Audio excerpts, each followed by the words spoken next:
आप सभी को जय मसीह की द बाइबल पोर्शन में आपका स्वागत है। हमारा आज का वचन है दानिएल की पुस्तक 2 अध्याय वचन 1 से 23। अपने राज्य के दूसरे वर्ष में नबूकदनेस्सर ने ऐसा स्वप्न देखा जिससे उसका मन बहुत ही व्याकुल हो गया और उसको नींद न आई। तब राजा ने आज्ञा दी कि ज्योतिषी, तंत्री, टोनहे और कसदी बुलाए जाए कि वे राजा को उसका स्वप्न बताएं। इसलिए वे आए और राजा के सामने हाजिर हुए। तब राजा ने उनसे कहा, मैंने एक स्वप्न देखा है और मेरा मन व्याकुल है कि स्वप्न को कैसे समझूं। तब कसदियों ने राजा से अरामी भाषा में कहा, हे राजा, तू चिरंजीवी रहे, अपने दासों को स्वप्न बता और हम उसका फल बताएंगे। राजा ने कसदियों को उत्तर दिया, मैं यह आज्ञा दे चुका हूँ कि यदि तुम फल समेत स्वप्न को न बताओगे तो तुम टुकड़े टुकड़े किए जाओगे और तुम्हारे घर फुकवा दिए जाएंगे। पर यदि तुम फल समेत स्वप्न को बता दो तो मुझसे भांति भांति के दान और भारी प्रतिष्ठा पाओगे। इसलिए तुम मुझे फल समेत स्वप्न बताओ। उन्होंने दूसरी बार कहा, हे राजा, स्वप्न तेरे दासों को बताया जाए और हम उसका फल समझा देंगे। राजा ने उत्तर दिया, मैं निश्चय जानता हूँ कि तुम यह देखकर कि राजा के मुंह से आज्ञा निकल चुकी है, समय बढ़ाना चाहते हो। इसलिए यदि तुम मुझे स्वप्न न बताओ तो तुम्हारे लिए एक ही आज्ञा है, क्योंकि तुमने गोष्ठी की होगी कि जब तक समय न बदले तब तक हम राजा के सामने झूठी और गपशप की बातें कहा करेंगे।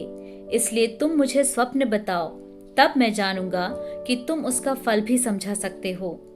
कसदियों ने राजा से कहा, पृथ्वी भर में ऐसा कोई मनुष्य नहीं जो राजा के मन की बात बता सके, और न कोई ऐसा राजा या प्रधान या हाकिम कभी हुआ है जिसने किसी ज्योतिषी या तंत्री या कसदी से ऐसी बात पूछी हो। जो बात राजा पूछता है वह अनोखी है और देवताओं को छोड़कर जिनका निवास मनुष्यों के संग नहीं है और कोई दूसरा नहीं जो राजा को यह बता सके। इस पर राजा ने झुंझलाकर और बहुत ही क्रोधित होकर बेबीलोन के सब पंडितों का नाश करने की आज्ञा दे दी। अतः यह आज्ञा निकली और पंडित लोगों का घात होने पर था, और लोग दानिएल और उसके संगियों को ढूंढ रहे थे कि वे भी घात किए जाएं। तब दानिएल ने अंगरक्षकों के प्रधान अर्योक से, जो बेबीलोन के पंडितों को घात करने के लिए निकला था, सोच विचार कर और बुद्धिमानी के साथ कहा, और राजा के हाकिम अर्योक से पूछने लगा, यह आज्ञा राजा की ओर से ऐसे उतावली के साथ क्यों निकली? तब अर्योक ने दानिएल को इसका भेद बता दिया। तब दानिएल ने भीतर जाकर राजा से विनती की कि उसके लिए कोई समय ठहराया जाए ताकि वह महाराज को स्वप्न का फल बता सके।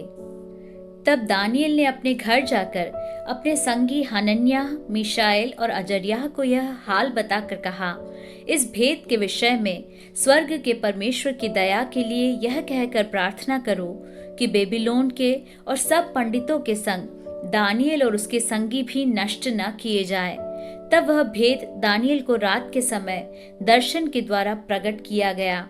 तब दानिएल ने स्वर्ग के परमेश्वर का यह कहकर धन्यवाद किया, परमेश्वर का नाम युगानुयुग धन्य है, क्योंकि बुद्धि और पराक्रम उसी के हैं। समयों और ऋतुओं को वही बदलता है, राजाओं का अस्त और उदय भी वही करता है।